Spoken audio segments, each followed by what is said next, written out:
Captain Vijayakanth அண்ணா வந்து இறந்துட்டாருன்ற விஷயம் வந்து கேள்விப்பட்டேன். ஆனா என்ன மன்னிச்சிடுங்க, முதல்ல என்ன மன்னிச்சிடுங்க. நான் சத்தியமா இந்த நேரத்துல நான் உங்க பக்கத்துல இருந்து உங்க முகத்தை ஒரு முறை பார்த்து ஒரு காலத்தொட்டு கும்பிட்டு அவங்க கூட இருந்திருக்கணும். நான் வெளிநாட்டுல இருந்தது என் தப்புன்னா என்ன மன்னிச்சிடுங்க. ஏன்னா நான் வந்து நல்லது செய்யறது வந்து சாதாரண விஷயம் இல்லை.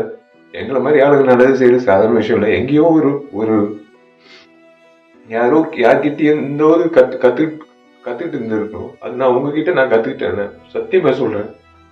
ஏன்னா உங்க அலுவலகத்துல வந்து கிட்டத்தட்ட 20 வருஷம் முன்னாடி நான் கேள்விப்பட்டிருக்கேன்.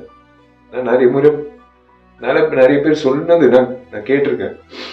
உங்க அலுவலகத்துக்கு யாராவது பசியோட வந்தா நீங்க வந்து சோறு போட்டு அனுப்புவீங்க.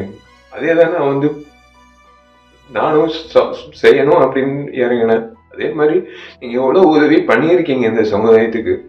இன்னைக்கு வந்து ஒரு அரசியல்வாதியோ ஒரு நடிகர் சங்க முன்னாள் தலைவரோ இழந்ததை விட ஒரு நல்ல மனிதர் இழந்ததுதான் என்னால ஜீரணிக்க முடியலன்னு. இன்னைக்கு நடிகர் சங்கத்துல வந்து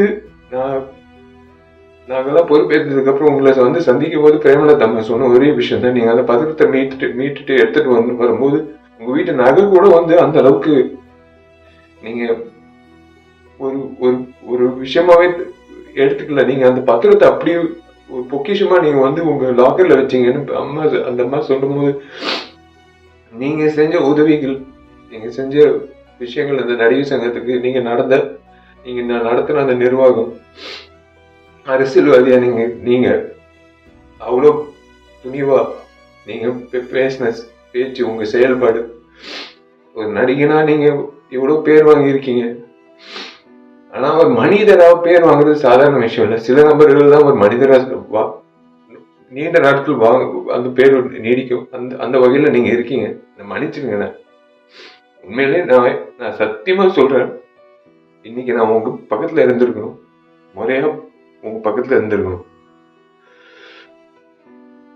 உங்க ஆத்ம சாந்தி அடையணும்னு நீங்க நல்லா இருக்கணும். சத்தியமா உங்க பேர்ல நான் கண்டிப்பா வந்து உங்க பேர்ல நான் கண்டிப்பா வந்து மேற்கொண்டு நல்லது பண்ணணும்னு இன்னும் தோணுதுன்னு. அவ்வளவுதான், வேற ஒன்றும் சொல்ல முடியல. உங்களுக்கு நான் பண்ண வேண்டிய ஒரு விஷயம் இதுதான் நான் நினைக்கிறேன்.